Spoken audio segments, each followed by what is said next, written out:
lifestyle. Sports cards and we live now. Jeremy Lee in the building and every guest that you ever needed. Sports cards after hours keep the hobby heated. Updates, hobby talk like you never seen it. Sports cards live and none could ever beat it. Sports cards is a lifestyle. Sports cards and we live now. Welcome to another episode of Sports Cards Live with your host, Jeremy Lee.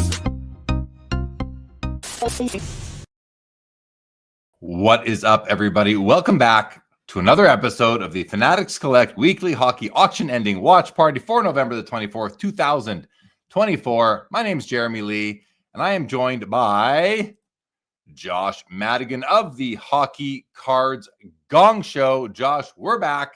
Last episode of the second last month of the year. Hockey season is in full swing. How are you doing? I'm awesome. Thanks for having me back. Happy Sunday, everybody in the chat. Already people in there. That's awesome to see. Very good. Very good to see everybody who has already joined in the chat. If you are tuned in on Instagram, guys, come on over to YouTube. That's where the action is. We're using, we got to turn that volume down right there. One sec. There we go. We use Instagram as a recruiting tool, if you will, because the viewing experience there is not as good. But welcome to the show, everybody. And also the Sports Cards Live affiliate link for Fanatics Collect is pinned to the top of YouTube. Feel free to click on that before you bid on any cards tonight. We have several to look at. We got some hockey news going on out there as well. We got a bunch of you in the chat already. Let's say hello. We're going to start with Kevin Hawthorne in Lakeland, Florida. Good evening, Kevin. The professor is here. And he's being influenced, Josh. He is being influenced by yourself on the Allure Gold Glitter Bomb. McKinnon, he got that. That was in your post yesterday. But producer Louis says, don't let Josh do that to you. Well, Josh has, you know what? That's the thing. Josh has, I was going to say good taste. And it is, if you agree with Josh's taste. I like his taste in cards. But Josh has Josh's taste. And if that aligns with you, a lot of this influencing that we talk about is really just someone showing you something. Right? Like I could go into the LCS and I could show somebody the card I just bought on my way out and they'll be, oh, that's beautiful. Do they have any more? And then they might go buy one. Is that influence? Yeah, you don't have to have a podcast to be an influencer or to have an impact on, exposing people to new cards. Just a general thought here for a Sunday night. Kinger, happy Sunday to you. Jacob Dahl and Jeff McMahon. What's going on, fellas? Always great to see you. Todd McDonald and Lantern. Always good to see both of you guys. Laura, welcome back again. Always good to see you. Always good to see all you guys. Daniel, Sundin, 2 Cent Hockey. What's going on? Hammer 66, Jay Lee and J Dog. What's going on, Hammer? Welcome to the show.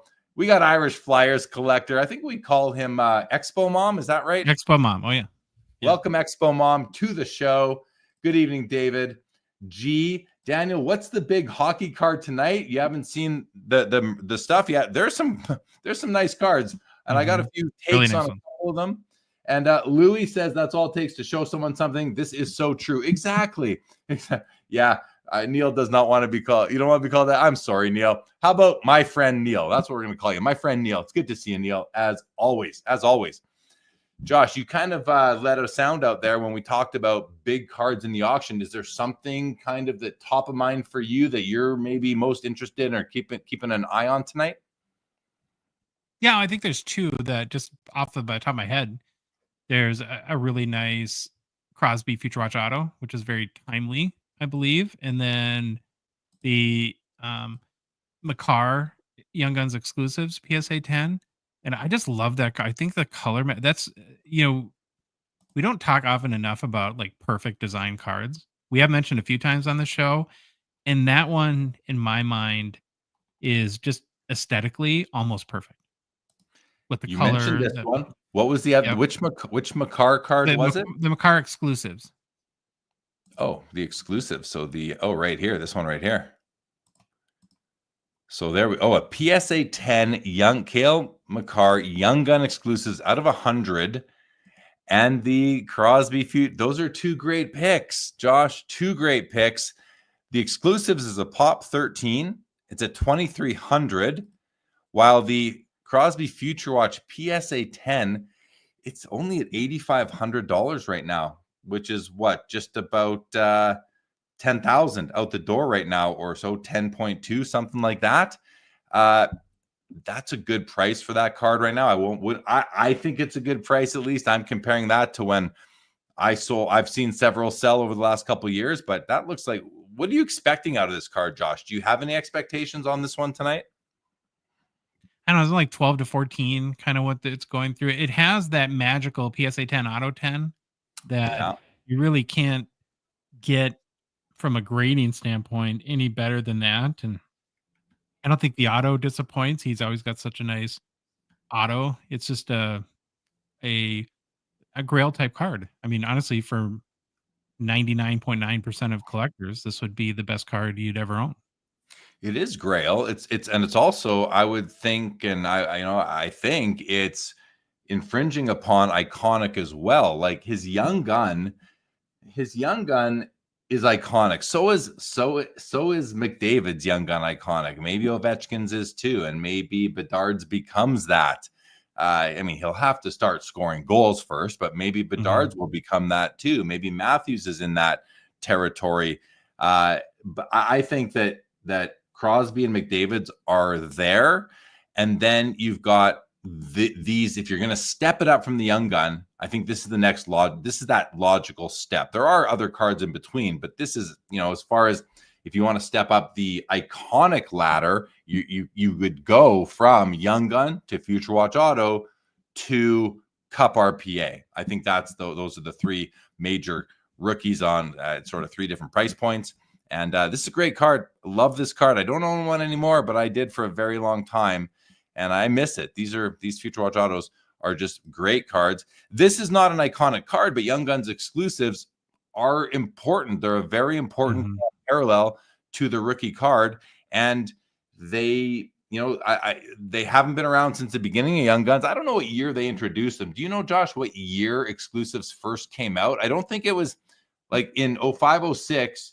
You have the Young Gun and the high gloss, but there's no exclusives in 05-06. Did they come out in maybe 07-08? Because I don't know if it was maybe 07. Who knows in the chat? Unless you know, Josh, when did exclusives debut in Upper Deck Flagship for Young Guns? I'm curious. I don't know. We were just asked this question for tomorrow's show too, and I didn't have a good answer. 06-07 says Hammer. 06-07. Yeah, because I feel like I've seen Malkin's before. All right. Well, those are two great cards there. And the two that I'm going to select, and this is kind of unplanned right now, Josh, that we're each selecting a couple, but you somehow led me to that. There's two that you'll note, you guys may notice I have two card ladder tabs open. And that's because there's two cards that I was really curious about what they should sell for. One is this one right here, the McDavid PMG Employee 2015. It's out of 150, and it's a BGS 9.5. Let's open it up. Just take a better look at the card. That one right there. It's a great card. It's a rookie year PMG for McDavid. It's not it's not pack pulled, but it is employee gift set pulled. And I love the card. I own a copy of it myself, so I'm extra curious for that.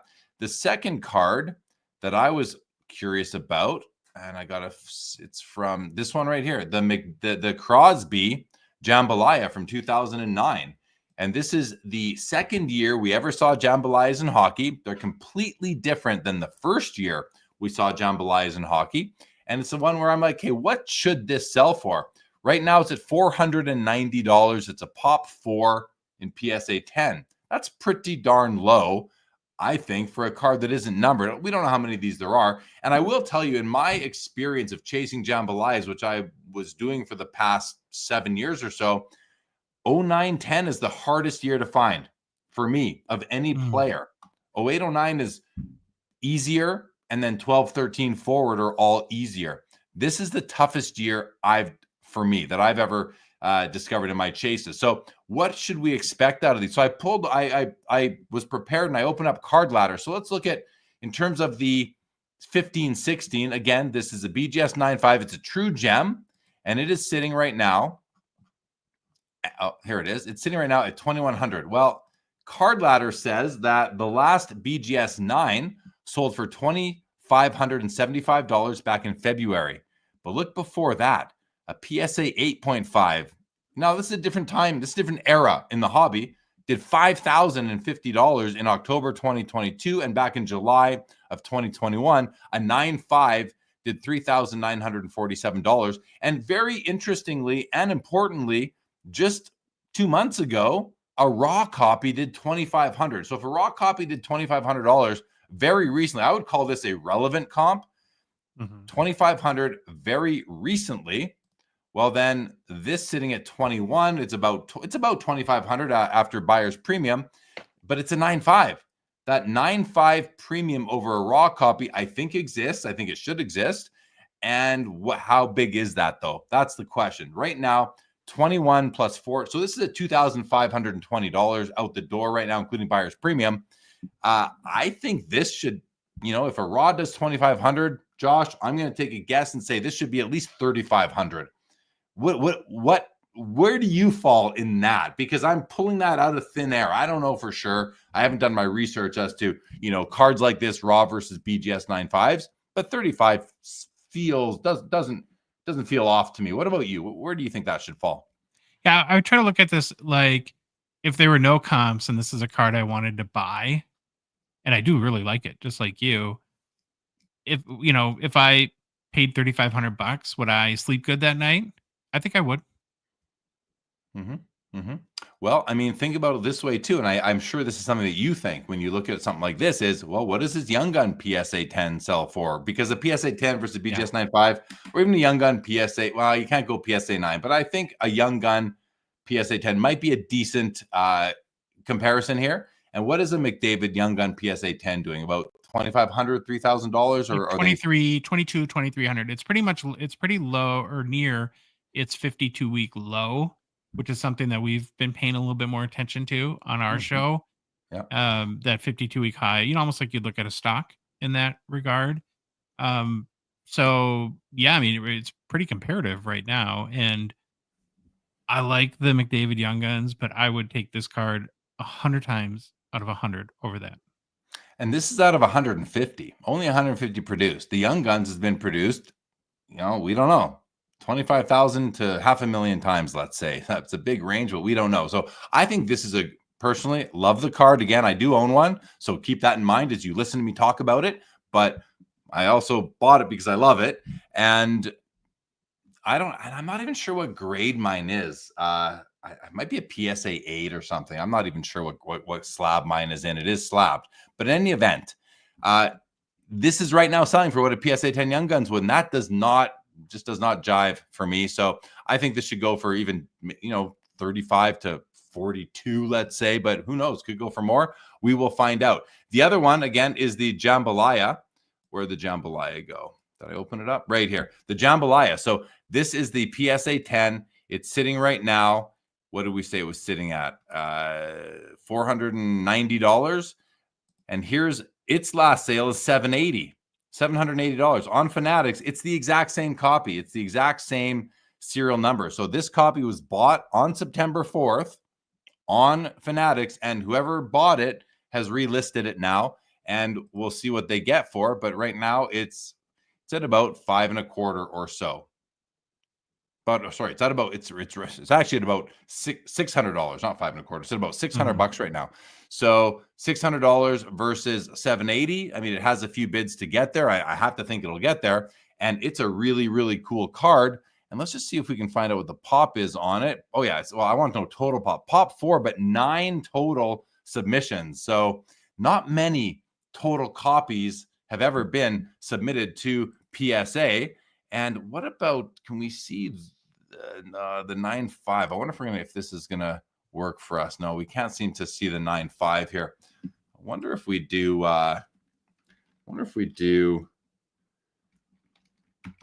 employee, and then we go to ladder. If you go to the ladder, are they doing I wouldn't mind seeing the pop on this, Josh. Bear with me. No result. So it's not part of the, it's not actually part of the ladder at this point. So we can't get there. But in any event, a couple of interesting cards to kick things off, or 4 interesting cards to kick things off for the night that Josh and I find interesting. But before we kick off the top of the screen here, Josh, we'll go to a couple more comments first. Louis likes the Makar Yeah, for sure. Hammer says the blue ink still so vibrant is huge plus on this. So many have faded ink, and I believe he is talking about this one right over here. Malkin has an exclusive Young Guns. Thank you, Hammer. Louis says the last sale of the Crosby Future Watch Auto was in with a 1010 grade was in 2022 for $15,100. No, I'm a liar. The 2008 Winter Classic. Sorry, Lou, I'm not sure what you were lying about. Looks like the Crosby was a sale elsewhere in 2023 of 11,590. And then Kinger says, off-topic question for you guys or anyone in the chat. Anyone have any experience or cards in the Montreal grading area? Grading company. ACA is a grading company. One time I bought a card, Kinger, in an ACA slab, and it was a cup base patch card. And I tried to break that thing open, and I kind of like and the only time I've hurt myself, Josh, trying to crack a slab was trying to crack an ACA slab. Those things are like Fort Knox. That's my only experience. Really? Listen, I have no issue with a lot of these regional grading companies. We have one in Calgary called Overtime. The guy's actually a really good grader, but none of these, non-primary grading companies are. I kind of just look at them like, if you know the grader is good, then you're probably going to get a really good card. But if you're thinking secondary market value at this current time, it's just not the way to think. You're really just putting them there for your own collection for the most part. So yeah, those are just my thoughts. You go on to say, that's kind of what I want to know. I'm worried these companies grade trim jobs. I don't know. Yeah, that's a concern. That's definitely a concern. And I think that's one of the main reasons why the big grading companies are the big grading companies, because they have a lot of experience in doing that, and then of course Tag, a company that I'm invested in. And I can tell you that, they have they've got a really good guy with PSA grading experience. So I don't lump them into those other categories as I do of these regional human grading companies, just to put that out there. But okay, Josh, we have a 1961 Parker's Dave Keon rookie and a PSA 3.5 holder with above average eye appeal by Fanatics Collect. We got to take a look at it because I want to give it my own eye appeal assessment. And right off the bat, I noticed a couple things. It seems a bit dark in the top right corner, and you've got this little stain right there. So those do, for me, impact the eye appeal. But if we ignore those and look at the image of the player, Dave Keon looks really good. The yellow logos in the background look good. You have a bit of a stain over here on the edge. Corners are what you expect from a PSA 3.5. So that's fine. Top left corner, a little bit of a fold. Top right corners, it's got some fraying, a little bit of squishing going on, it almost looks like. But if this thing is without wrinkles and creases, I don't disagree. I do not disagree with the eye appeal assessment. It is a nice copy. The centering is like really good. It might be, it's like, what is that? 48-52 sort of thing. Really nice centering. To me, the biggest problem it has is this little stain right there, because my eye does go there. My eye definitely goes there. But I think it's a great looking card nonetheless. I don't disagree with eye appeal or the 3.5 grade. Josh, what do you think about the Keon? Yeah, we talked about it on our show, and I really, really like the card. I totally get about the little stain. That doesn't bother me. And for a person who gets affected by centering a lot, I think that's probably the big appeal to me of this card. And it's a pretty low investment into one of the key rookie cards of maybe the greatest Maple Leaf of all time. Yeah, there you go. McPhee, I see you on Instagram. Same with you, Ontario's Card Corner. Guys, come on over to YouTube. We definitely monitor the chat over there a lot closer. Come on over to YouTube, guys. Greatly appreciate it. Okay, let's keep going. 1961 Swedish record journal, Maurice Richard, PSA 4, Pop 4, 8 graded higher. This is somewhat of an oddball card, about postage stamp size, and just something for us to look at and understand that it exists. And does this look like one of the best hockey players in the world at the time, Josh? No. I don't know what he looks like one of the Muppets sitting up above at the end of the episode, right? With the critical comments that they used to make. Looks to be, is it hand cut? Yes, it's hand cut, which doesn't bother me at all. I like hand cut cards if that's the way they came back in the day. I do like that this PSA holder has a place for it so that this thing isn't going to just float around in there. So nice move on the insert there by PSA. It's a cool card. It's a unique piece, $38, something to think about if you like sort of oddball cards, guys. And then listen, an 82 O-Pee-Chee Gretzky and a PSA 5. We wouldn't usually look at PSA 5 copies of cards from the 80s because that's pretty low grade. But I saw this. I was like, wait, from here, it looks like a very nice copy centering wise. And I haven't even looked at it closer until right now to see why is it only a 5. And I immediately see two things. And those two things are called Mr. Bottom Left Corner and Mr. Bottom Right Corner. And you can see right there, there's some fold going on the bottom left, same on the bottom right. So those are definitely, condition issues right there. Otherwise, it's a really nice copy. And, it's $21. So it's not a big card at all. I like Jeff McMahon's comment here on Maurice Richard. Looks more like a football player. That I do agree with that. Yes, he does. He does in that picture. Mike Double V says the ACA slabs are super thick and they're tight. They're tight. I literally cut my finger on the screwdriver trying to, make that thing open. That was at the expo about a year ago. Okay, good. Okay, so let's keep. Josh, any comments on Richard or the PSA 5 82 Gretzky? I think Richard looks more like a football coach than a player, but yeah, that's about it. Good one. Laura says, thoughts on patch cards with no player photo or art, 2019 superlative memorabilia, Bork Horton out of 5, just the patches. Yeah, I mean, Laura, that's what you see in a lot of Leaf and in the game products. And I always prefer an image of the player versus their jersey, or like just a picture of their jersey, or nothing at all. But I can tell you that Leaf cards are more popular than I ever thought. I learned that at the Montreal Expo when I was set up, and I had about 38 of them sell out of my showcases just in Montreal, which I thought was a lot, anywhere from $500 to $200. And so they're actually very popular because they're just so affordable. And it might be partially because of what you're saying. Not everybody loves them because they don't have player images. In many cases, they do not. Okay, so we have another one of these. You might remember I bought one of these last week, guys, a 85 Mario Lemieux O-Pee-Chee box bottom and a PSA authentic holder. And then I was wondering, okay, well, I didn't know this one was coming when I bought mine. Which one do I like better? And I immediately on this one noticed that this one actually shows some of the black line on the box bottom on the card, which kind of, validates that it is a box bottom and makes it sort of obvious. I don't know why it would only get the authentic. And this is something that, I just don't know why that is. And I would really like to know, because this is another really nice copy of this card. Because look at it. Whoever cut it did a great job. Those edges are straight. The centering is basically perfect. Why only authentic when you can see some of the remnants of the, the border or the non-yellow, let's just call it in this case, perforation lines or the other color? I don't know. There does seem to be, I'm just noticing now, something going on right over here on the border. Now that could be a little bit of paper loss, Josh, a little scuff or something. I'm not sure. But I mean, this is a nice copy, Josh. Don't you think? Oh, yeah. Yeah, great eye appeal. And it feels weird. Like, I don't know how trends like this work, but we keep seeing this card over and over again after not seeing it forever. I wonder if more bottoms are getting cut. And I can tell you also that I was at a show recently. I've been to so many. I think it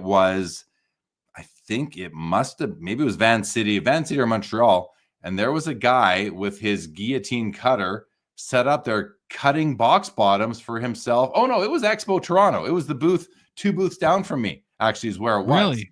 Yeah, 2 booths. If you're standing if you're facing my booth, it was 2 booths to the right. The guy had a cutter and he was cutting box bottoms for himself, I think, and for anyone who wanted him to. And so more and more box bottoms. I'm not saying there were 85 O-Pee-Chees. There were just a lot of them. There's more, seems to be more and more of those coming into the market at the time. Anony says pop count is low on the box bottom. Yeah, it certainly is. I will actually look that up in a moment and see what. Let me see what this, because I'm actually curious now, Josh, more than just the pop count or the pop on this particular one, but the overall pop count. I think that's what Anani is probably talking about, is the overall pop count on box bottoms are going up. So when I punch in the cert number on this one, it says this is so this will actually give me the whole pop. It's a pop 71 in authentic. That's a big number, with 210 higher. Telling me there's about 281 total Lemieux box bottom O-Pee-Chees slab by PSA. That's a higher number than I thought, but it's still not that many, considering, that might be what, one per city back in 1986 when these came out. So 71, 210 higher, 280 altogether. Some of them are cut terribly, and you can just tell that they were hand cut with scissors, whereas this one was definitely guillotine cut. Anyway, at $125, and last week I think I paid like $350 or something out total out the door on the one that I bought. Any other comments on that, Josh? No, they're just super cool. Super cool. Sergei Fedorov, original Young Gun. And when I say original, it's because it's from 1990 Upper Deck, the first time we ever saw Young Guns, but it's also the original hot Young Gun. This was the card of its time, you guys. The Sergei Fedorov Young Gun was the number one card in 1990 Upper Deck, 1990 O-Pee-Chee Premier. It wasn't Jagger at the time. Jagger didn't become the main card until several years later. It was Fedorov. And this card, I think, hits the nostalgia vibes for so many people who collected Upper Deck right out of the gate. How about you, Josh? Do you have any nostalgia for the Fedorov Young Gun? Oh, yeah. This is the card. I would not be sitting here right now if it wasn't for this card. This is the card that made me love hockey cards right here. It's my favorite card of all time and will always be. I don't care what it's worth. Every time I see it, I get that feeling that I think we all know. And yeah, it's my favorite hockey card ever. Yeah. That's awesome. I love that it's your favorite ever. So I kind of just backed into that beautiful situation right there. Neil says box bottoms, total nostalgic vibes for sure. Dog food soup. If the 90 Upper Deck player isn't wearing rollerblades, I don't want it. Reference to the Pavel and Valerie Bure dual card from 1991 Upper Deck, I believe. Ali says, regarding the Lemieux box bottom, I thought collectors can request an authentic grade when they think it won't grade high. Yes, they can. I believe that as well, Ali. He wasn't aware that PSA automatically gives that grade unbeknownst to collector.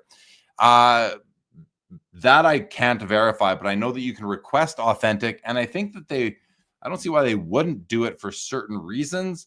But then again, that reason would be if it's altered, and then they would say authentic altered. So I actually, maybe it only is if you request it. I don't know. That's a good question. It's a good question, Ali. I'm not sure, but maybe you're right. Doug Poole corrects me. 90-91 Upper Deck rookies. Oh, no, he doesn't correct me on the roller, but he says the rookies were Fedorov and Bure. Yeah, Bure too, but Bure was only in the high numbers. I think Fedorov, was he only in the high numbers too? Yeah, he must have only been in the high numbers too. Yeah. As far as, I had a shop back in the day, and Bure wasn't as popular back then as Fedorov was. He was popular too, but not out of the gate like Fedorov was. Fedorov ran that year. Like in our shop, it was Fedorov, and Jeremy Roenick became really popular pretty quick as well. Yeah. And then we have Santa Claus from 1991 Parkhurst in a PSA 10 holder. I just think, you know what? Hey, it's we're coming up on that time of year. This card it's pretty darn cool right there. And if you want a Santa Claus hockey card, there you have your opportunity. PSA 10, $38 right now. We've seen a few of these, Josh. I think I heard Phil talking about this card. Maybe I think he loves this card. Is that right? Mm-hmm. Yeah. 1992 Gretzky base card buyback. Right here with the autograph out of 500. We've talked about this card before. This autograph is just stunning. The ink is beautifully bold. I do love this card as well. $180 plus buyer's premium right now. Certified authentic by CGC. This is not slabbed. And it's out of 500. Great card. Here's another Gretzky auto. Interestingly, this one is is priced higher than this one, and this one to me is just not nearly as nice. Now it is an action shot. He's with the Rangers in it. It's a McDonald's. I think, is this actually a McDonald's card as well as having McDonald's? It is. It's a McDonald's ice card.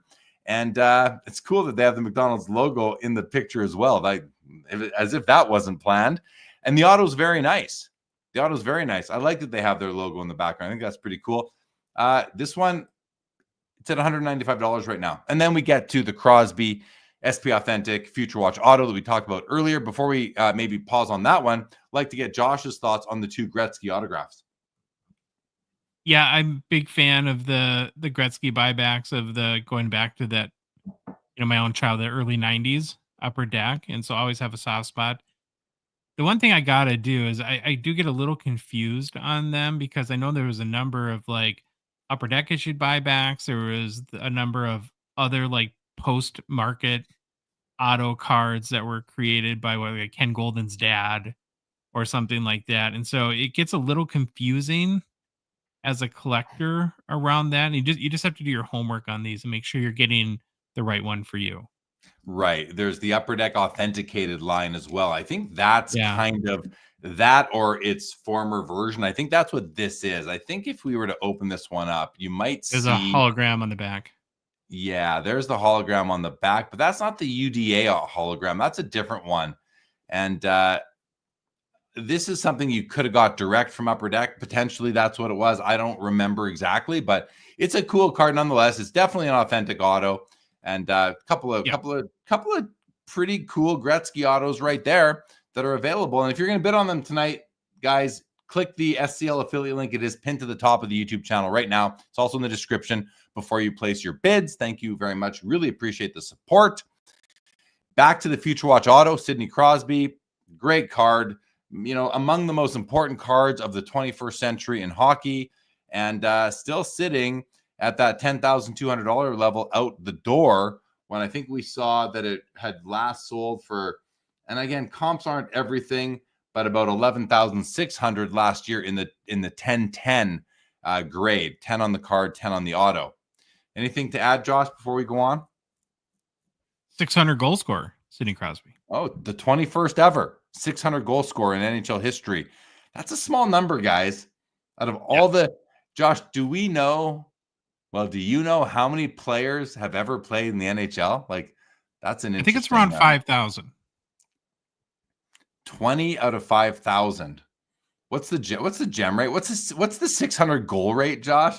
Oh boy. Yeah, I can't do that, man. No, that's tougher math. That's a 0.33. That's a third of a percent 600 goal rate, to use some Gong Show language right there. There you go.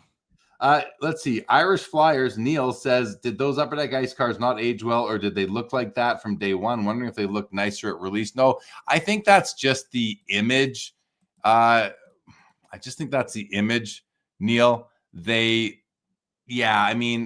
think this is nicer than it looks, but this is like a gold layered ink sort of thing on it. And I think that they scratched very easily. They were almost like a credit card feel, these cards. All of them. That's what they were back in the day. They felt like they looked and were shaped like a credit card. You can tell with the rounded corners. Doug Poole says, I love buybacks. I've been posting the 99 2000 SP Authentic Berets with as much info as I can put in there to help the community with some knowledge on them. That's very, very good of you. Kareem Pies, welcome Kareem Pies, says Ovechkin is underpriced. Well, let's get to an Ovechkin card here then. And we have one right here, 2005 Rookie Year Cup printing plate, 1 of 1. It's at $900. This is about as cheap as you can get into an Ovechkin Rookie Year 1 of 1 card, I would have to think. Under $1,000. Well, it's over $1,000 with buyer's premium, but that's pretty cool. In a BGS 9 holder, we have the Crosby Young Gun PSA 10 at $2,000, and the Jambalaya, which is now at $720 out the door. And we know that this exact card sold a few months ago for $780. So it's almost caught up to what it sold for last time. I think $780 was cheap for this card, or inexpensive, because I think it's just a wicked, wicked card. Really, really nice. Josh, your thoughts on these three, and then I want to get to Rowley's question. I was thinking about the Ovechkin printing plate. I try to like buy that card and have if you could get him to sign it. This is a card where like I think would be typically I think that kind of ruins cards. I actually think in this rare exception in my mind it would make this card better if it was autographed, and because maybe I don't have like the highest opinion of printing plates. I mean I don't mind them, but yeah, I don't know. For some reason I just kept thinking on that. And then I actually really like the Crosby as well. It isn't his first, as you mentioned, that was 2008, but I really love the green and purple color scheme of the '09. And then I think him being in the retro or winter classic jersey is an interesting touch to this card. And so, if I had to buy one, like quote unquote, like as an investment type card, I would probably buy the first one. But I would love to own this 2009 just as a PC card to enjoy. Yeah. Yeah. I agree with what you said. I love the purple and green as well. I just found my copies in the BGS 9 holder.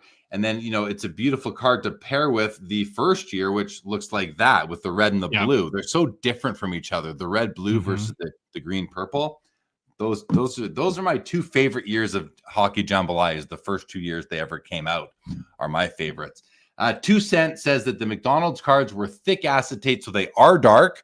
So he's talking about this one, which was addressing Neil's question. Thank you, 2 Cent, for providing that information. Rally says, do you have sets that over time don't meet your eye appeal test and you typically stay away from them?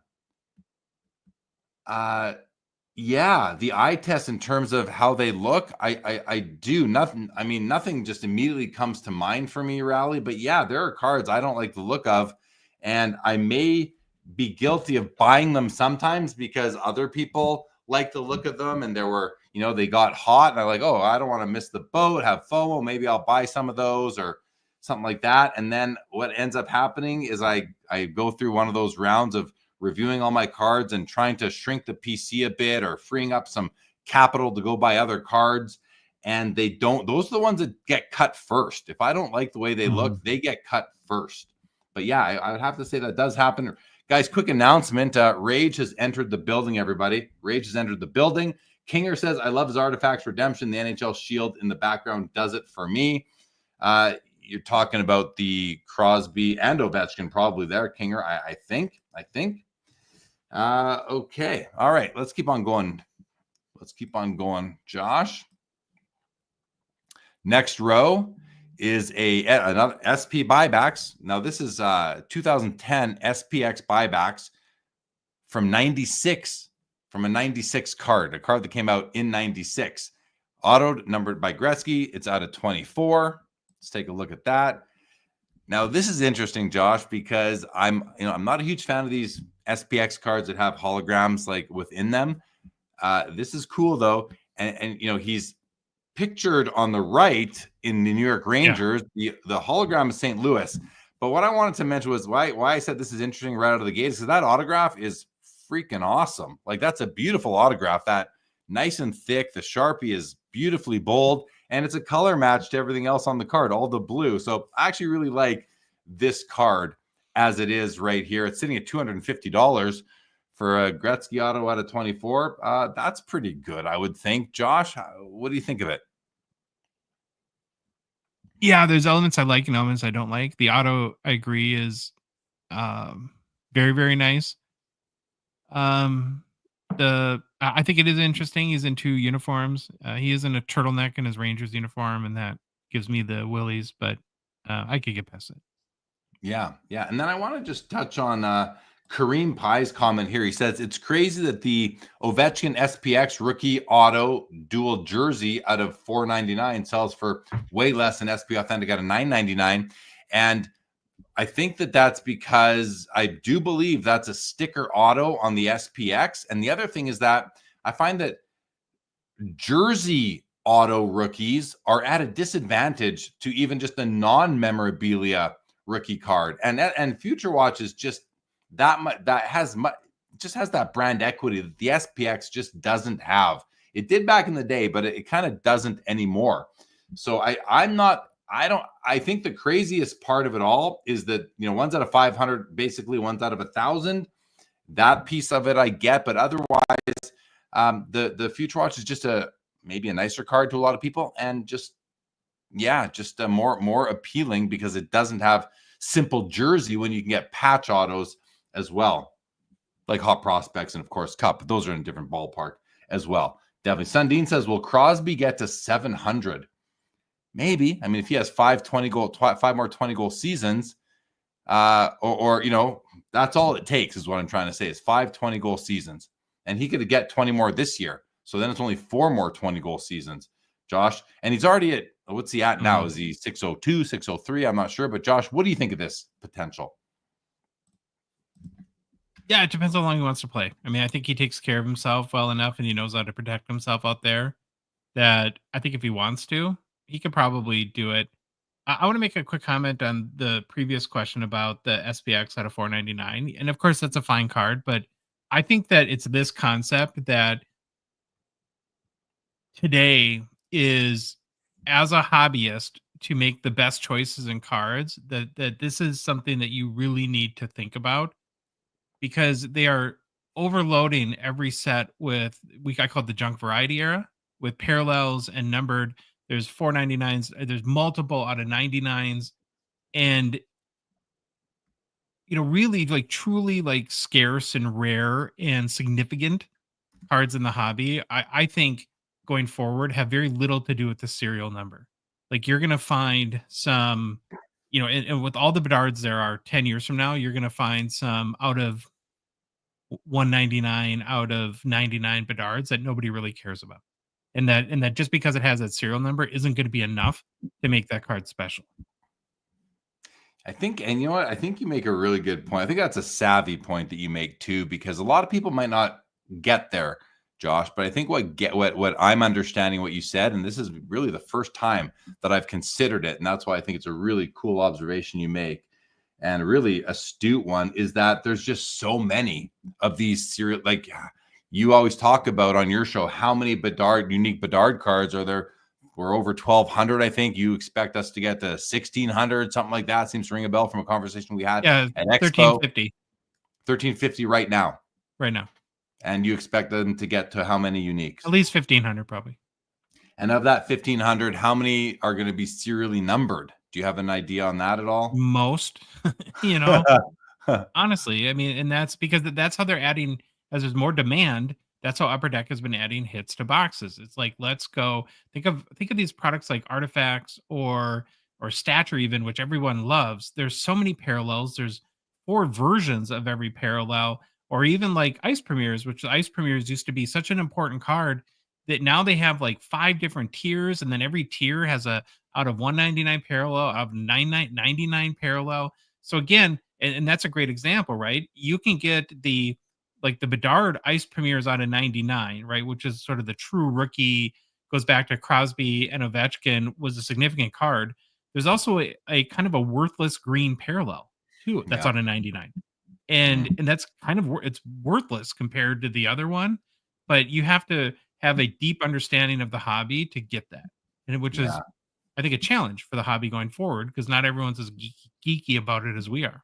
Yeah, no, you make good points there. It comes, the serial number does not drive the equity that particular insert or parallel has, and so the more and more rookie year cards that come out numbered to 99, the less and less they become interesting to more and more people. I know a lot of repeating a lot of words there, but trying to make that point because that's how I'm processing it right now. It's something to think about still.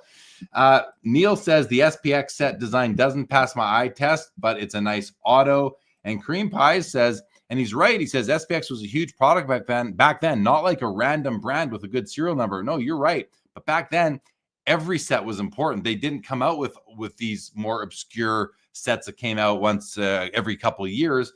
And at this point, the SPX set, those rookies have just like Trilogy and Artifacts, and I love these cards. I think there's good value. I think there's potentially good value in them if anyone else in the future ever agrees with me. But right now, the general public has really honed in on a select few number of rookie cards from those guys' rookie years. Laura says, please don't disrespect my 1 of 1. Would not do that, Laura. And Ali says, Josh, are you comfortable saying how much the Kaprizov Young Gun acetate was that you picked up at the Expo? Just want to get an idea of something like that is. He's on the verge of being first in points. Yeah, I think I paid $900 US, but I got it from a listener of our show who might have given me a deal. And honestly, it's like, I didn't even comp it. I have no idea what it's worth.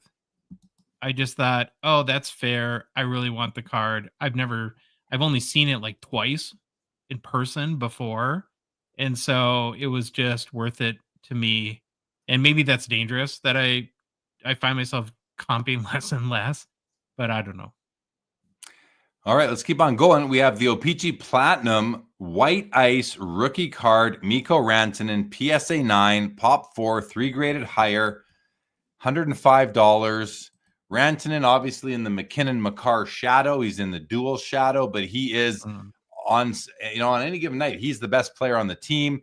Big, huge auto. It's kind of weird. It's kind of, I don't know if it's almost like somebody it's almost like it got a rub with a cloth and it lost a bunch of the ink. So the autograph doesn't seem to still be all there, but it is what it is. And what's this number 299? Number 299. So an interesting card. I'm not a fan of the auto. Not a card that I would add to my collection. I do like O-Pee-Chee Platinum rookies. I don't mind autographs on O-Pee-Chee Platinum as long as they aren't stickers, which this one isn't. But this auto, with the way it's kind of faded, would bother me. And then we have a 2015 SP Authentic Future Watch Auto at a $9.99. Jack Eichel, certified authentic by MBA. And this card, it's numbered 819 and 999. I mean, that autograph appears to be perfect. Can't speak to the condition of the card itself, but Jack Eichel, if you notice, he's in top 5 scoring right now. He's got a Stanley Cup. He had a rough start to his career, but before he started his career, there was an argument like, could he be better than Connor McDavid? And like that was discussed. And he's had a better team career so far than McDavid has. He does have the Stanley Cup ring now, 2 seasons ago, and I'm personally starting to think like his stuff might be a little bit undervalued. Josh, there was a seismic gold platinum rookie, that PSA 10, I think, that just sold for like $400 US. I thought that was a steal. I don't know if you caught wind of that, but that was a steal on that card. Yeah, comments on these two or what I just mentioned? Yeah, I agree. You look at the bid right now on the Rantanen, and your initial reaction is, oh, what a shame. And then you look in on the auto, and I'm not a huge auto snob, but that's a little rough for me too. And then, yeah, Eichel just doesn't have the kind of the hype around him, the flair or hype, whatever you want to call it. But he's a great player. And I just more and more look at these situations like, here's the Stanley Cup champion who's had actually 3 fantastic years, and you can get his Future Watch auto for $100 right now. It's not a bad deal. Yeah, exactly. All right, let's keep on going. Speaking of SPX, there is the Connor McDavid SPX rookie, PSA 10 on the card, 10 on the auto. It's at a $399. It's at $5,750.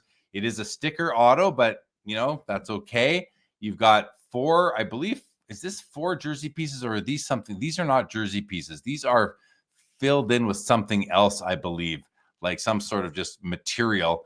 I don't think all 4 of these are actual memorabilia, but the 2 on the right obviously are. They're both 2 color, which is really cool. And I think the 1010 is really driving this card right now.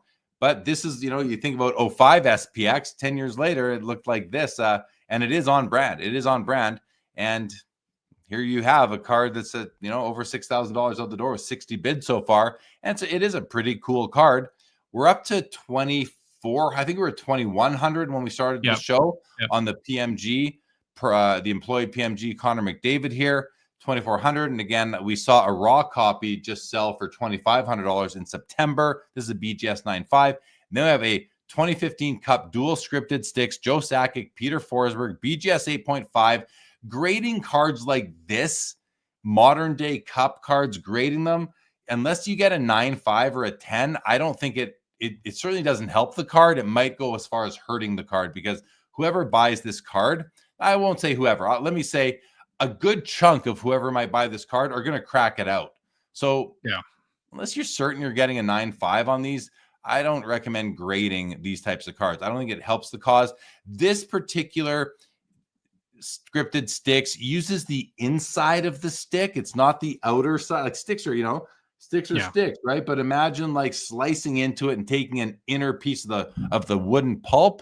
That's what this is. I'm not a big fan of those, but many people are. 15 copies made. Great combo. Sakic and Forsberg is a wonderful combination.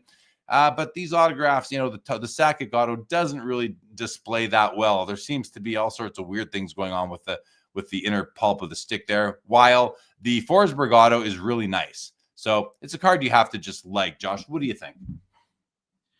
Yeah, I think it's a card that an idea is almost perfect. Like if somebody reads you the description of it, you're like, ooh, that would be good. But because of the surface of that material that Sakic signed on, it just in the outcome wasn't perfect. Agreed with that. Ali is congratulating you on the Kaprizov pickup. Kareem Pie says Kaprizov is a stud, but starting his NHL career late will hurt his all-time sales. 2 Cents says Bedard Young Gun, now the most graded card by PSA, passing Yager Opeachy Premier. Yager card hovers around $200. Yager is the second leading scorer of all time. So how is the Bedard Young Guns worth more than $200 long-term? You know what? Honestly, Josh, that might be the best rundown I've ever heard of comparing, bringing into the discussion what's going on with the population on the Bedard Young Gun PSA 10. I think the Yager Opeachy Premier is a decent comparison, even though it's not his upper deck rookie. It is the most graded Yager card. I like that. I think 2 Cents making some 2 Cents earned his 2 cents here tonight. I think, Josh, what does this comment make you think? What's going through your mind right now? Totally get where he's coming from. I think the two qualifiers that I would place on that, or maybe things to think about, is the Yager Opeachy Premier gets a penalty for being in the junk wax era.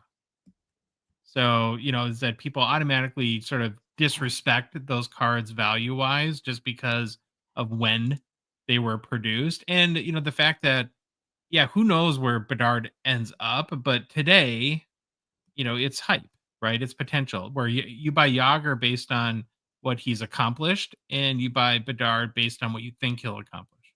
So you save a lot of money by buying a card of a player, 5 to 10 years after they left the NHL, after having a legendary Hall of Fame career. You're just it's just but that's not how the hobby works. People want to own cards of players while they're playing and enjoy that, and there is utility to that. It makes your life better. Sports and sports cards enrich our lives, you guys. That's why we're all here today spending time on this stuff. They enrich our quality of life. Kareem Pie says, now that McDavid is an ugly card. I mean, I understand that opinion too. It's not exactly the prettiest card ever. I think it's cool looking, but I'll tell you, it wouldn't earn a place in my collection. I would select different McDavid cards, but hey, it's still a big card. Next row, Young Gun. It's time for some Young Guns, everybody. We have an Artemi Panarin PSA 10, $49. We have a two McDavids, BGS 9.5 Gem Mint and a PSA 10 Gem Mint. The BGS 9.5 Gem Mint is almost half the price of the PSA 10 and a quarter versus 18 and a quarter right now. Interestingly, the BGS 9.5 has more bids than the PSA version does, 32 bids versus 22. And for all intents and purposes, the only thing different about these cards might be the plastic homes they live in, plus an $800 premium to live in a better neighborhood. It really is. That's what Josh, I just stumbled upon something new. I'm going to work into all my content. I'm going to start referring to the different slabs as different neighborhoods, because that's what you're paying the premium for. Location, location, location. Okay. Hey, thanks everybody for helping me back into that new little lingo. I think I'm going to try to use. Bill calls out the Jack Eichel future watch, and he's right about this. This future watch up here of Jack Eichel wasn't released until 1819 because Leaf had an exclusive to his autograph. And back then, Bill, I always said, only people who know are going to know. Down the road, no one's going to care when it came out. All they're going to see is 2015 SP Authentic. They're not going to care when it came out.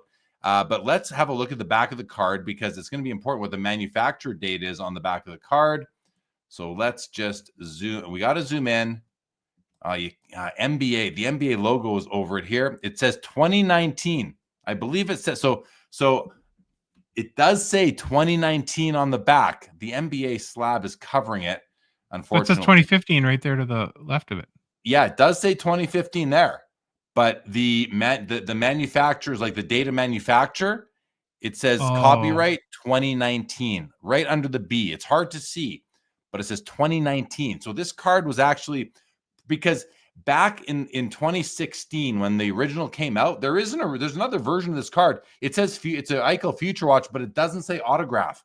This one says autograph. So I knew since I started, I wasn't going to even mention this, but Bill did, so we talk about it, that this actually was the printed later. This did not come out in his rookie year, but Upper Deck, despite that, still calls it a 2015-16 card over here. And I think that's what's going to matter to people versus the 2019. But maybe I'm wrong. Maybe it won't. Can I ask you a related question of this that I've been thinking about for a few days now? So on Wednesday, Ingrained came out, and it hadn't been released since 2019. One of the things that Upper Deck did to Ingrained to kind of spice it up a little bit is because it hadn't been released, they included what they call updates 2022 and 2021 rookie class updates. And so like you'll have a Slavkovsky and it says rookie on it, but nowhere but on the back of the card it says 2023-24 Ingrained. So how do we digest that? This is where the card companies really challenge the collectors to organize and classify things. So just so I understand, in 2023 is it 3-4 Ingrained? It's 2023-24 Ingrained is the set. But it has rookies. Sorry, go ahead. Yeah, on the checklist in the base set, they have 2023 rookies, 2022 update, and 2021 as part of the update, not as part of the base set, not as the update. But on the back of the card, if you go like to eBay and look at a Slavkovsky, nowhere is there 2022 on it. So it says rookie on the front of it, and on the back, the only date is 2023-24 Ingrained.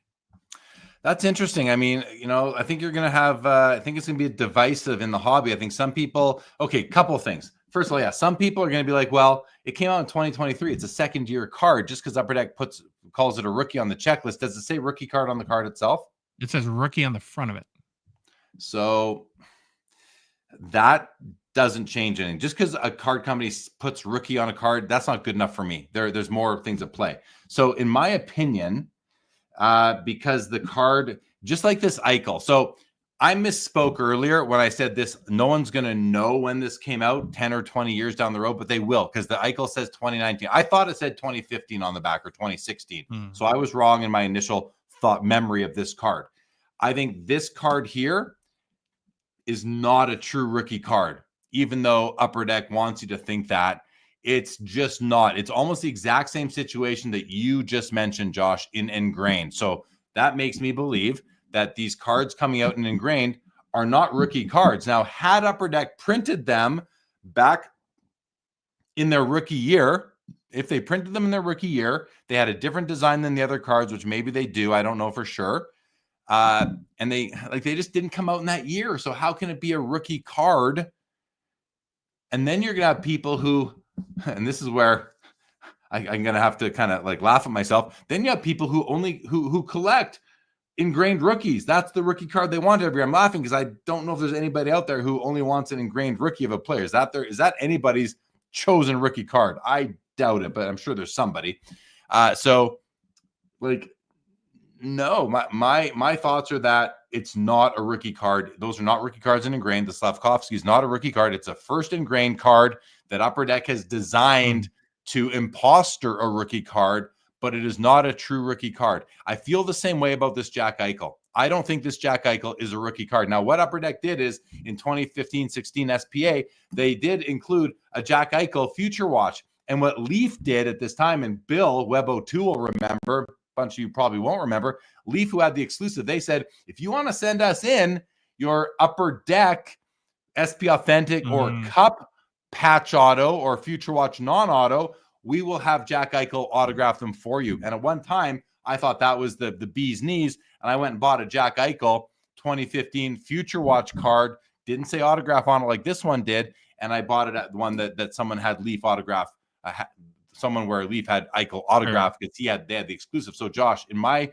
final comment on this Jack Eichel is not a rookie card, despite Upper Deck putting 15-16 on the back. It does say the manufacture date is 2019. It cannot possibly be a rookie card because of that, in my mind.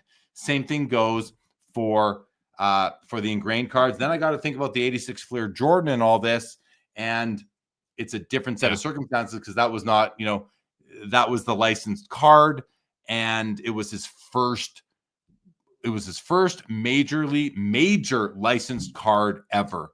Just like Brett Hull's 88 OPG and Topps cards didn't come out in his rookie year, but they're rookie cards because it was his first licensed NHL card. Yeah, well, one other quick distinction I want to make, because I think it's important for people, is that this doesn't mean that all update cards are not rookies. The main use that Upper Deck of update cards would be like let's say 2022 the Cup comes out and there's 2021 rookies. Those are typically cards that were made with the 2021 set, sent out to get autographed in a lot of cases, and the athlete didn't return them in time, where Upper Deck just had to get the set out, and so they'll then put them out in later years. In my mind, at least, I assume you'll agree, Jeremy, those are true rookie year cards. They just weren't. Because they were produced. The manufacture date is the right date on the back. That's a completely different thing, Josh. Yeah. And the reason why Upper Deck is doing this is because Ingrained didn't come out for a couple of years. So they're catching up for people who collect Ingrained to have the opportunity to get a rookie card of that player. But don't be fooled. Yeah, you're filling in that spot in your rookie collecting, your player collecting, but those are not true rookie cards. They just aren't. And I don't think the hobby will accept them as such. I know I wouldn't, at least now. But if 95% of the hobby says it is, I'll have no choice. I'll go along with it. I just would never collect them because I just deep down wouldn't agree with it. Yep. Interesting stuff. We were over on these Young Guns. Let's get through. We're going to go to some comments. More Young Guns here. Another McDavid PSA 9 is at $775. Matthews PSA 10 sells for $690. And a Braden Point PSA 10's at $41. He's come back from injury and is getting some points lately. We are starting to see some of these auctions end, guys.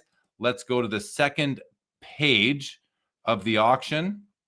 And starting at the top, Matthew Tkachuk Young Gun PSA 10's at $70. We have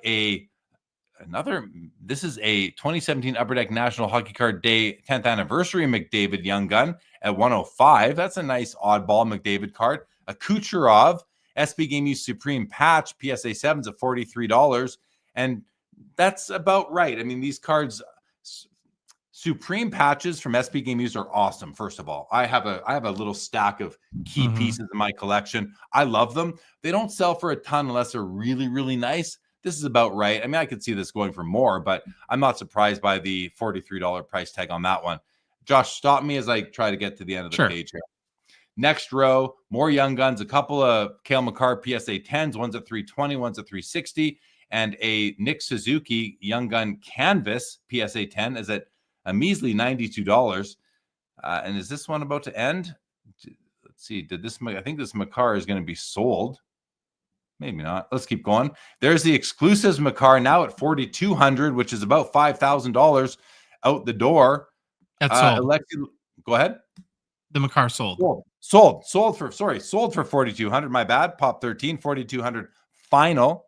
Alexis Lafreniere, Future Watch Auto, raw out of $999, $195. And this Connor McDavid Allure Selly Seismic PSA 10 is at $299. $90. This is one that, is there something? Is this just a simple? Oh, it's autographed. I didn't see. I couldn't even see the autograph from here. I didn't even know it was autographed. That's not a good sign, guys. It's not a good sign for the, just prominence of an autograph when you can't even see it from here, but it is on there, and it is probably in the best place on the card. It is now. I can see it easily. It's a sticker auto, PSA 10. It's at $290. And a Trevor Zegras Black Diamond Gems Triple Diamond PSA 8 Pop 2 at $42, sold for $42. The Dylan Genther PSA 10 Young Gun did $105, and a Mary Lemieux Upper Deck Clear Cut Auto is at $170, and a PSA 9 holder. It's from 2022. And we have some Bedards. We've got the Peachy Glossy Gold PSA 9 sold for a measly $20. You can't grade for $20. SGC 10, same card, does $43. Young Gun PSA 10 does $588. Whoa. Josh, I think we're at $750 last week. Were we set? I think there was one other sale this week for $590. So it's continuing to slowly work its way down. Work its way down to that $200 mark, maybe that we were talking about before. Luke Hughes Young Gun Deluxe at a $250 sells, is at $88. And then I skipped over this. These are really nice cards, actually. I've had a couple. The 2023 Upper Deck. It's a 97 retro card to the SPX Holo Views. It's the gold. It's numbered. This is numbered out of 50. It's a PSA 10. It's a Pop 1, none graded higher. Sorry, it's a PSA 9, Pop 1, none graded higher. Connor McDavid, $44. This is now, first of all, it's kind of floating around this PSA holder, which is, suboptimal, but it is what it is. The card is still beautiful. Like, I really do like these cards. And again, I said, I don't love cards with holograms, but these holo views, they work for me. They just do. Can't really explain why. Josh, any comments on these last few cards we ran through? No, I mean, it is a little maybe surprising to see the Luke Hughes Deluxe go for right around $100. I mean, yeah, now there is time for more bidding. We're in the 5-minute windows, but right now there isn't that bid yet. So, I mean, you follow this closer than I do. Where does Luke Hughes fit into the hobby right now? Obviously, Jack Hughes, very popular, great player. Quinn Hughes, captain of the Canucks, defenseman, but a Norris Trophy winner last year. Didn't he win it? I think. Yeah. I mean, he's got hardware. Jack's a great player. Where does Luke fit in overall? Yeah, I think from like a hobby market point of view, the two bankable defensemen are Makar and Quinn Hughes. And then it's a bunch of guys kind of vying to be that third guy. We talked about Adam Fox, I think, on our last show that we did. Luke Hughes had a very promising rookie season, but started the season late because he was hurt. I think that has affected, but he's on a really good team. I don't know who that next. Would be interesting maybe for the chat to chime in if there was a third guy to, because I really do think you can call Makar and Quinn Hughes, hobby stars at this point at the defensive position. I don't know if there's a third yet. Okay, well, appreciate the thoughts. And I don't really have any further comments myself. So let's scroll back up here on page 2 to the top of page 2. And let's do the same thing on page 1. Let's see what's sold. So $690 on the Matthews, $50 on the Braden Point, $930 on the McDavid PSA 9. So that's right around $1,000 for a PSA 9 McDavid. PSA 10, $2,200 here, $2,190, $1,230 on the BGS 9.5. We're still going on Panarin. The dual scripted sticks does $432. Are these still running here? I think they are. Where's the clock? What happened to the clock on these things? They're all maybe refresh. Yeah, I think. Oh, there. I see sold here on this auto. Sold, but I can't. Okay, hold on. Let me start back at the bottom here. We had these ones. Those are good. $432 on this. Yeah, you can still bid on these, I think. Oh, what's going on here? Nothing much. There's Okay. the clock. There's the clock. Clock's back. Okay. Hello, clock. 2,400 here. These are still, bidding is still open on the McDavid's over here. The dual scripted is done. The Eichel non-rookie does $138. Pretty cheap, but if you don't consider it a rookie card, that does make more sense. 300 on this Gretzky SPX auto, the buyback. That's interesting. Something's weird on the site right now. It's doing some weird things when it doesn't need to, but anyway, still going on the Rantanen. 2,400 on the Crosby PSA 10, 720 on the Jambalaya, and I think the same card sold in September for 780. So very close. The Ovechkin plate 101s at 950 and still going. 10,200 for the Crosby Future Watch auto. So that's come down a little bit from the last sale. I think it's coming into like good deal territory again. 240 on the McDonald's Ice Gretzky auto and 276 on the Upper Deck buyback out of 500. These are cheap Gretzky autos now, you know, and that includes. We have some comments, Jeremy, that there might be some bid issues. Okay. Hansel, my bids aren't going through. Larry says, I think there's a bidding. I wonder if this is going to be one of those weekends where this auction starts, it ends tomorrow, where they run it back tomorrow. Time will tell, guys. Nothing we can do from here, of course.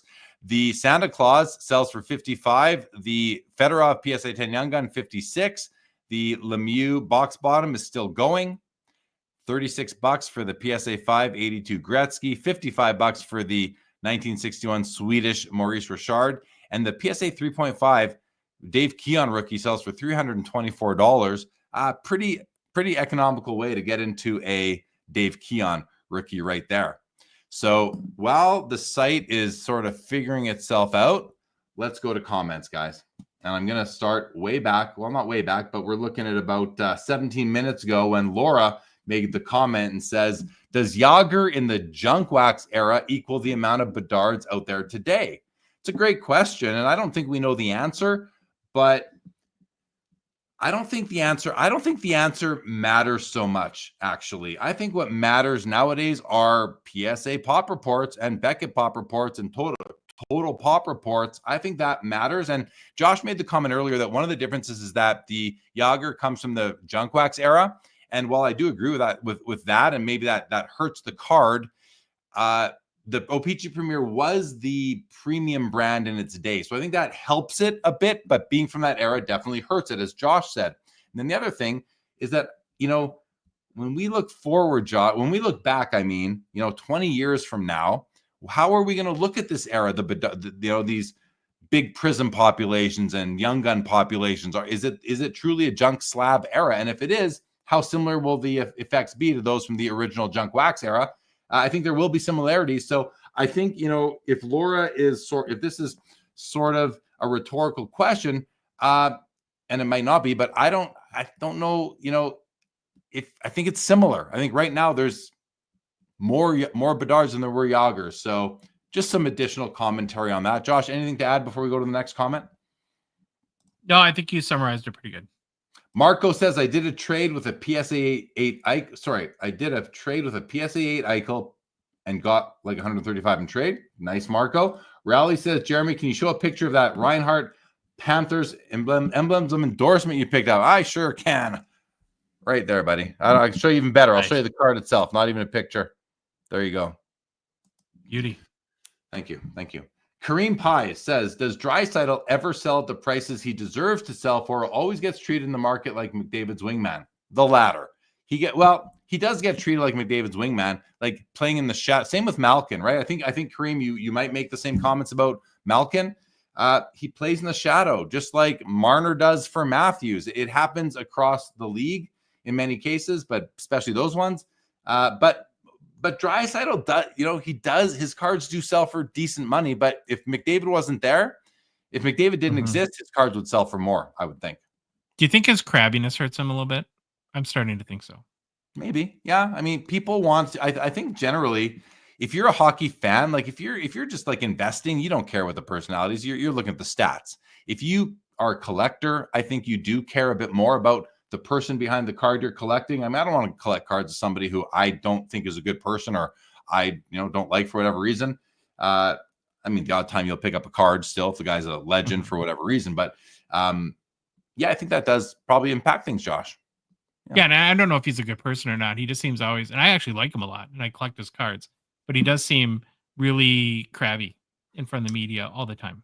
Holy crap. We all of a sudden jumped to 187 people with us right now. Twitter is blowing up for hello, everybody on Twitter. Thanks for joining in. Not sure what brought y'all to us right now. More than usual. We have 125 on Twitter right now. Double what we have on YouTube. So welcome everybody. And I can't see any comments there, but feel free to jump over to the YouTube channel and we'll be happy to get you in the conversation. We do talk to the chat on these episodes and come learn about hockey cards with us over there, or stay on Twitter and watch. Happy to have you all from over there right now. The other thing I want to mention, there's this new series on Amazon Prime that I've watched. It's called NHL or Face Off. It's called Face Off, something about the NHL, 6 episodes. I think I have 2 left. And I got it because we're just talking related to the Draisaitl question. I was watching the episode where it focuses on Nylander and Pasternak. And I got to tell you, Nylander has grown on me as a player that I like. I like that guy. He cares. He really cares. He's a team guy. He might be the most passionate player on the Toronto Maple Leafs. To me, he might be more valuable to them from an overall perspective than Matthews and Marner. I mean, that guy seemed, from what I gathered from watching that episode, he is the true leader of that team. I don't think Matthews doesn't appear to be a leader to me. He's quiet. He's a little eccentric. Nylander, he's a hockey guy through and through. He grew up in the sport. His father had a great NHL career. I really fell for Nylander, guys. I fell for Nylander in that episode. I just wanted to throw that out there. Okay, let's go on to the question we have here from Hammer66 says, do you remember Leaf for a period of time?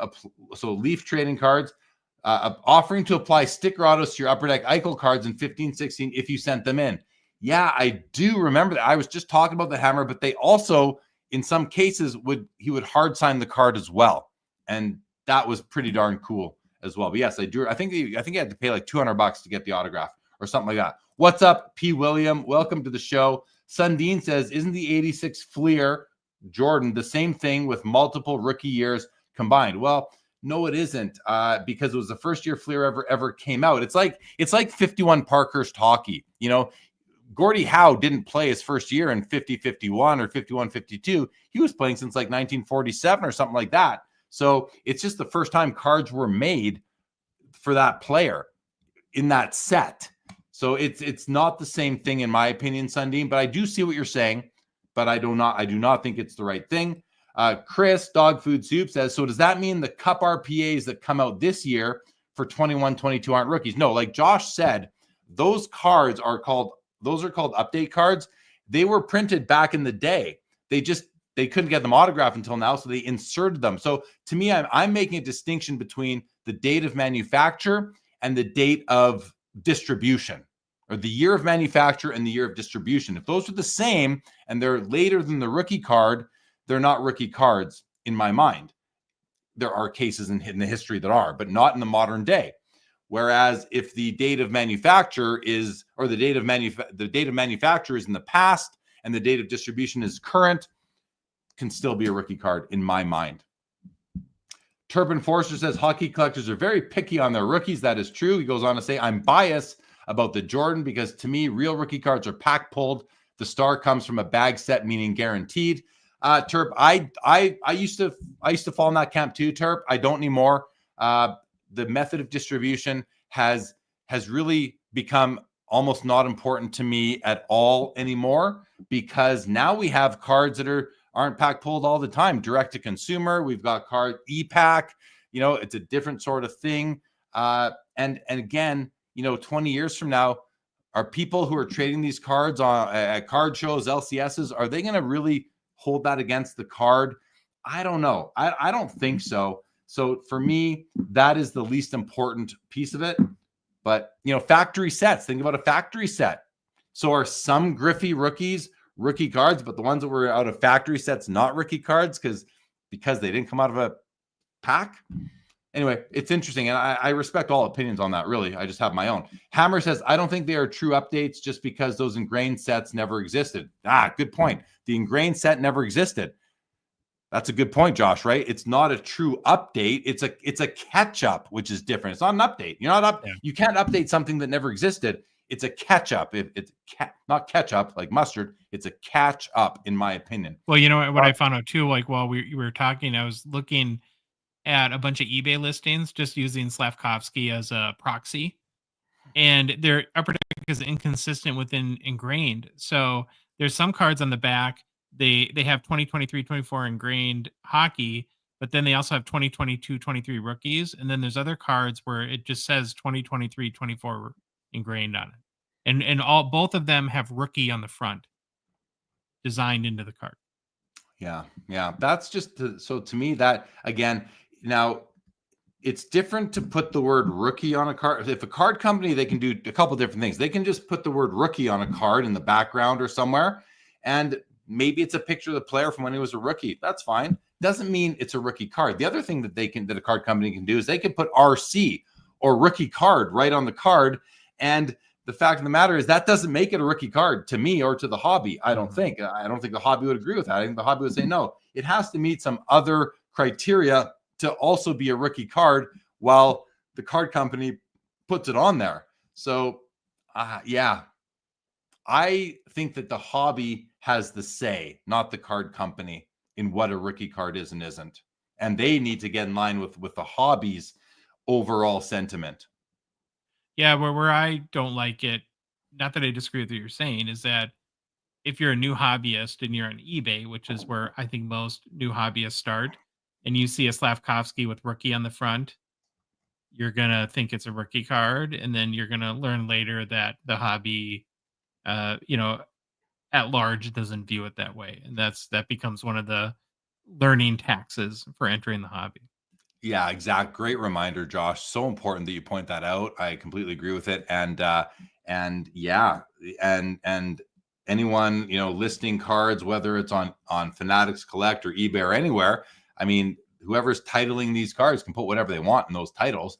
And when I said that I think the hobby gets to decide, not the whole hobby, like not people who have learned from titles on auction platforms, people who know, like people in the know who understand this stuff. And there are lots of people like that. And thankfully, a lot of them are out there creating content and putting their thoughts out there. So, okay, let's keep going. Julio says, so why SP Signature Legends all-time Future Watch cards get so much love if they aren't true rookie cards? Well, it's, you know why, Julio? Because is that Mangiapane in your that's Mangiapane in your picture there, isn't it?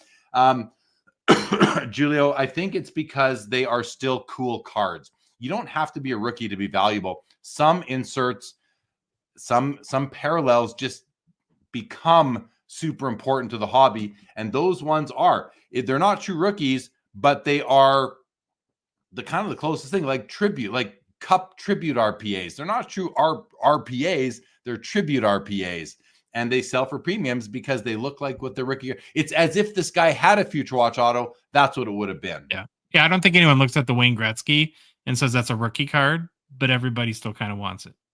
Exactly. Ali says, I think Luke Hughes has the potential to be the best Hughes brother. His skating is superb. Potential. Okay. 2 cents says, is Luke Hughes the Mark Stahl of the Hughes brothers? Very good. Very good. Yeah. Makar is an animal on the ice. Rally says, I thought the next D-man was going to be Evan Bouchard. Now I'm not so sure. Yeah. Rally says, I think Jake Sanderson has a shot. Not sure what's going on with the bid. Has the bidding issue worked itself out, guys? I refreshed. It was taking some time. Let me just show you what's going on right here. Here's a Makar Young Gun. It's at $330, and there's 4 seconds left, but it's been extended to the next window. Most of the other cards have been sold that we were watching. So let's see. We'll just keep it right there for now. Fan 123. I'm trying to bid 1,200 on a Luka, but not working. Okay, so that comment is from 9 minutes ago. Mr. Squirrel, let's talk about the Razor, aka Lucas Raymond. Kareem Pies paying us a very nice compliment. He says we seem like cool guys and very knowledgeable. Thank you, Kareem Pies, and we appreciate the conversation from you as well. and hope to see you here on most Sundays. Fan123 is Fanatics going to redo the auction? We'll have to wait and see what they say. Can't answer for them.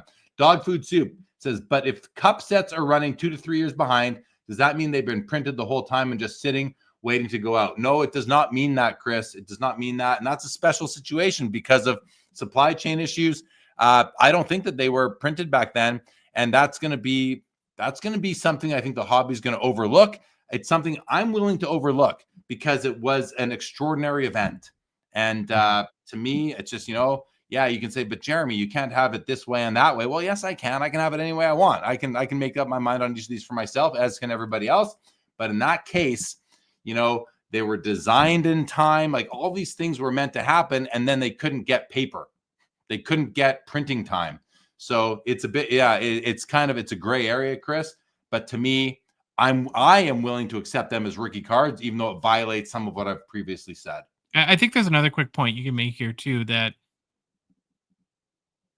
well, I'm not going to say where I learned it because it's not germane, but it, to some degree, Upper Deck is at the mercy of the athletes for some of these big auto releases, like the Cup, where they're hard signed. And that has affected release dates. Upper Deck's never going to say, well, we couldn't get the athletes to turn in their stinking cards on time, so the product came out late, because that's not going to work well for them. But that, when you have these products and it's a huge logistical,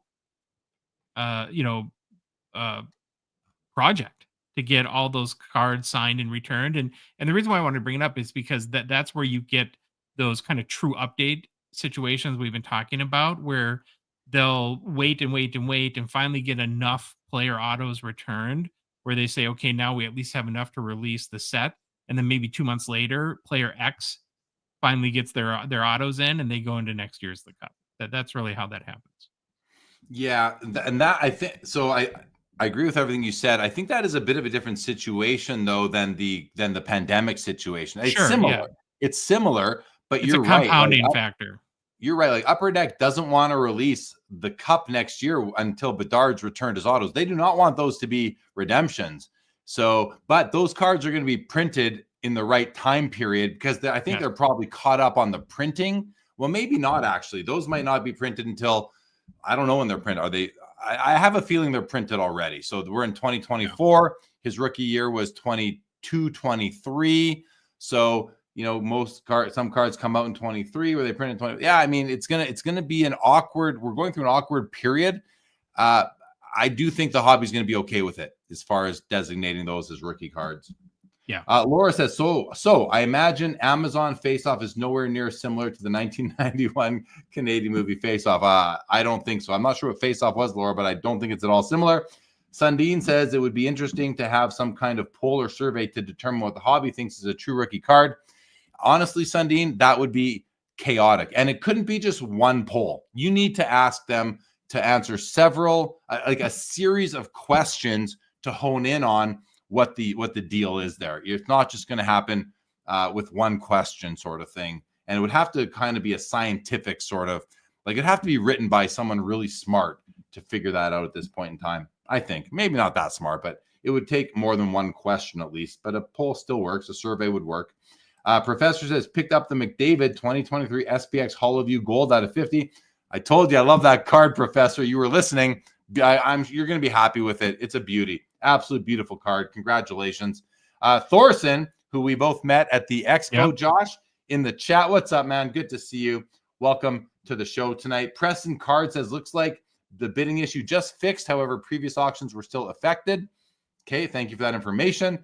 Neil says, don't forget to click that like button, fellow collectors. Thank you, Neil. Thank you. Thank you. I won't say it, Neil. I'll just say thank you, Neil. What I won't say is thank you, Expo Mom. I will just say thank you, Neil. Mr. Squirrel says, Bedard will be better than McDavid. Hang tight. Oh, my God. I don't see it happening, but I'm okay if it does. But I don't see it happening, but I'm okay if it does. I'll say that twice. Professor says, Jeremy, you mentioned last night your interview Collector Spotlight on Cajun Cardboard has 191 views. First of all, that was recorded like 2 weeks ago, by the way, that discussion I had with Cajun Cardboard. I wasn't sure when it was coming out. I saw it today. I was very surprised to see my face on a thumbnail that I wasn't expecting. I'm like, wait, what's that? You know, Josh, I don't know if you ever see your face somewhere, like, hold on, is this good or bad sort of thing? Oh, yeah, we recorded that like 2 weeks ago. I kind of forgot about it.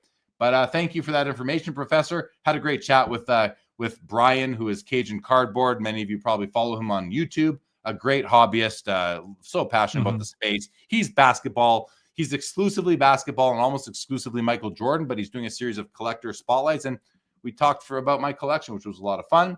And then finally, Terp says, I don't understand how Upper Deck couldn't get the paper to make cards, but Panini and Topps didn't have a problem. Yeah, you wouldn't understand it because you're not on the inside, Terp Enforcer. So you don't have, you're not in the conversations of what goes on in terms of the different logistics. Who's paying, who's buying. It's not the paper, it's the paper, but it's also time in the printing facility. It's moving things between different locations during a pandemic. This is a lot of that had to do, well, it all had to do with the pandemic. And there's no way you would understand it because you don't know what's going on behind closed doors. I would have a bit of a better understanding because I talk to people at Upper Deck and they fill me in here and there on some things sometimes. So I have a better understanding of it. And all I can tell you is that it's legit. It's just legitimate stuff, but you also don't have to understand it, right? That's okay. That's okay. Well, I think one thing you can add. I'll let you say one second. The other thing I will say is that all that said, I would like Upper Deck to come out and explain it publicly, put out a statement why these things happen. It's already so old now, like not so old, but it's already in the past. Yeah. But anyway, Josh, sorry, please. What were you going to say? No, I didn't mean to cut you off. Yeah, it's a very complicated issue. It's bigger than Upper Deck. It's kind of like manufacturing here in the U.S. Especially, these are not office printers that make these cards. These are specialty printing companies, and they're all going to, by and large, a lot of them are going away. And so there's less and less people to make them. And then you have market entrants like Fanatics and other people and TCG and stuff like that. And so it's getting very competitive to get time on press. And these facilities run 24 hours a day. And, you know, some of these cards like that we love, you look at like this Black Diamond, right? The Triple Diamond. They're very complicated cards to print. Like it's not just like printing a piece of paper. And you need very specialty companies that can do that. And Upper Deck is not a manufacturer, neither is Fanatics. They're marketing and design companies. And so they're reliant on vendors to do that. Yeah, so that's all well said, Josh. And then to Terp's question is, well, how does Panini and Topps do it? And that's where I was kind of like, you know, and I don't know for sure, but maybe they were willing to pay more for the what was it? The print time, time on press. Yeah. Time on press for the time. Thank you for that lingo for the time on press. Maybe they had their order. Maybe they were just better planned ahead. Maybe they already had it reserved. You know, maybe Upper Deck wasn't expecting the pandemic more than Topps and Panini weren't expecting the pandemic. Who knows? But it's logistics. It's just none of it's our problem. As collectors, we should have the right to expect getting stuff on time. You know, that's part of the challenge of running a business like Upper Deck or Fanatics or Panini or Leaf has to all work through. But it does, I think, help to understand a little bit what the dynamics are that, you know, that make it not simple to do. And I would like Terp Enforcer to be able to say, I understand why, because Upper Deck communicated it publicly. And maybe they have on one of our podcasts over the past couple of years at this point, yeah. Josh. I just don't remember every conversation I've ever had. I'm getting close to 700 episodes here overall, so it's tough to remember everything you've ever talked about. That's for sure. Terp, listen. I'm not trying to come down on you on that. I'm just like, I want to know. I think we should know. I think we have a right to know because we're spending so much money on these products with these companies year after year. But I also mean it like you can't understand it unless you are privy to the information. That's just the way the world works, really, in that case. So Thorson says Panini was probably shredding Bibles. Dog Food Soup says a lot of card companies had issues getting printing done. Sports cards are more obviously impacted because they have years in their release titles. TCGs were less obvious. Yeah, more obviously impacted, right? Because we want that manufacturer date to align with the year of play, I would say. Professor wants to know, is there a role for a similar hockey hierarchy of a player like Cajun Cardboard did for Michael Jordan? Yeah, I think people have asked me to do one for Gretzky. I'm probably not going to do that. It's probably not something that I would do. So and I'm not out there tasking other podcasts to do things, but I could certainly see the Hockey Cards Gong Show building something like that sometime.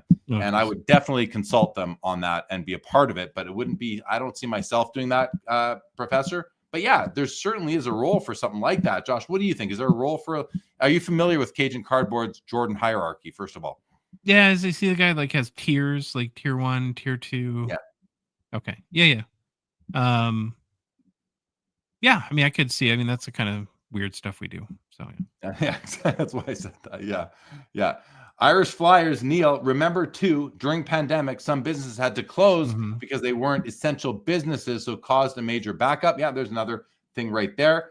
Professor says, Jeremy, you need to hire a bot. They will easily remember a pseudo chat GPT. Professor, I am so not tech savvy like you are.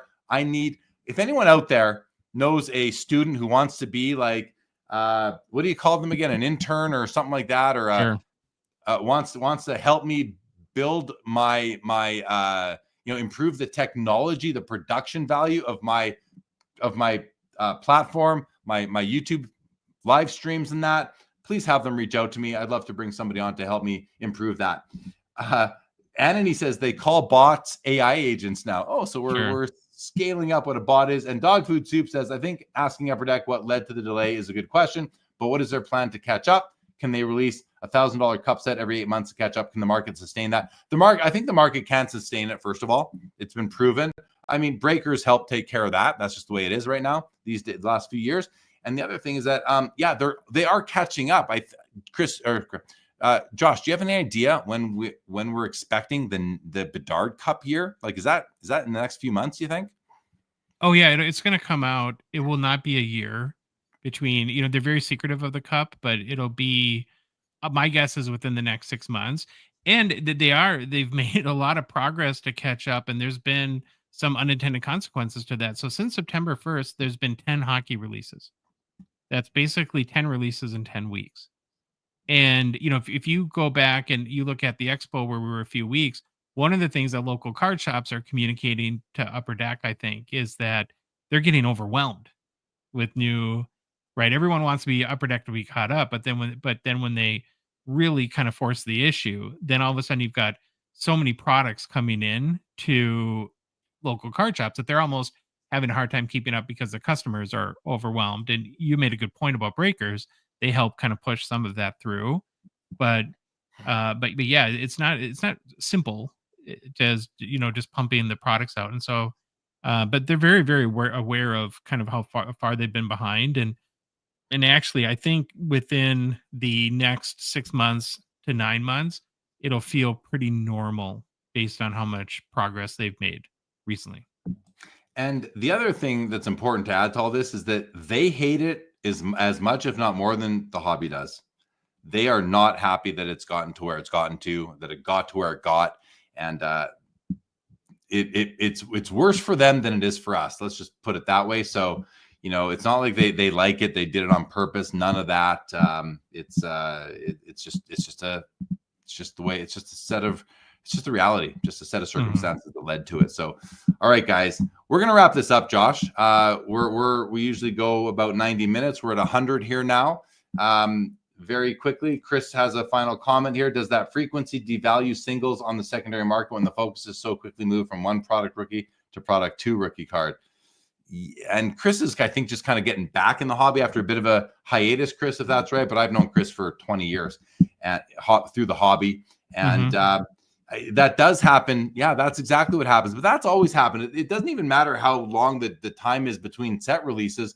People are always on to the next thing, whether it comes out 2 weeks later or 10 months later. That's just the way it goes. Oh, Anthony Dupre, what did the McDavid PMG end for? Yeah, good question. Let me go to sold here. Here we go. So let's go find the McDavid PMG.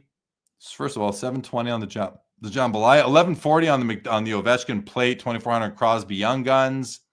You got to share, Jeremy. Oh, thank you, Josh. There it is. $3,480. What did I say, Josh? What did I say? I think I said 3,500. Did I not? Yeah, you did. You did. I'm gonna give myself a little pat on the back. I called that one within $20. That's pretty cool. I'm proud of myself on that. So 3,500 on the PMG there, Anthony. And Chris says, I'm trying to relearn things before potentially going back down the sports card rabbit hole. That's the smartest thing. One of the smartest things I've ever heard. Trying to relearn things before jumping in. See, this is someone who has experience and knows that you need to have some knowledge before you just go throwing money around on different things everywhere, because you could get burned without having that knowledge. So I'm really impressed with that, Chris. Very, very proud to see you doing that. And, just an emphatic welcome back to the hobby. There's some great content. It's not like it was before, man. It's a lot better. It's better. I'm going to change it. It's a lot more enjoyable now. Well, for me at least, because there's just the community has become such a big part of it. And if you like that, then you're in for a good time. So try to find something that you can enjoy. All right, Josh, we're going to wrap up. Any final comments before we do? When's the next pod coming out? 7 hours morning. from now? Yep. 3 a.m. Central Time. Is there a Mount Rushmore release in this one? Is there who's the last team you did the Mount Rushmore for? Is it the Flames still? It was the Flames that we just did the Sharks today. We recorded with a guy a great guy, Troy LeCastro from Damon Adams. He was our guest host and did a fantastic job. And yeah, we did. So we're on the Pacific Division, Sharks tomorrow, and then the next one's the big one, the Edmonton Oilers.